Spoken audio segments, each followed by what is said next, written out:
Dagdag ka. Ano po sir? Pag ano po? Dapat magturo digde. Ang Aceite. Mabakal kang aceite. Ganing Nga tadeng libre? Panoon. Ano yung ubos mo na digde? Kabanga mo sa ito. Panoon mo na po yan. Pupulong mo na. Aceite.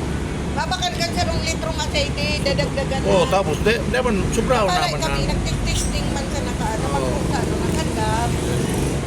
Ayan dapat pero may aceite Babakal yan kang sir. aceite. Yung pagpakot na. Dadagdagan Apo to mo. ka. Ha? Apo to. Di man makutok. Kung di rarautong ka ng makina mo. Pag daing aceite. Opo, tadaing lubricant. Iyo. Oh, kakagan mo talaga niya. Kakagan mo na na sa Dinagdagan mo talaga. Paano maaraman natin ang aceite? Dahil mandar. Dahil talaga Hindi po ang Yung mga kinamo pag bako lang dahil man. Kung di rarautong talaga yan, makatok. Ini sinusor ini. Kining sarong wire kaan. Dahil ang libon mo, permi mo pagsikon ang aceite o di mahiling mo bagaho. Pag binuksan mo ini, mahiling mo iwang aceite diyan ho. Dapat O diyan ho, diyan ho.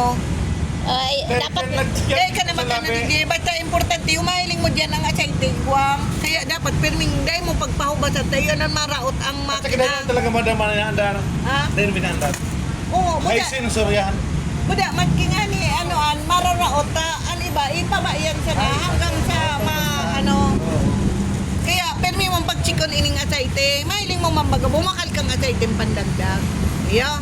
Kapag kagan mi siya ng aceite, pang testing man siya na ito, na gusto sabi yun, ipahiling mi sa indong nagaandar.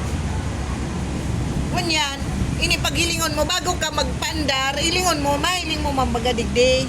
Oh, buksan mo ini. Uyan dyan, makagma, ano, digdi oh.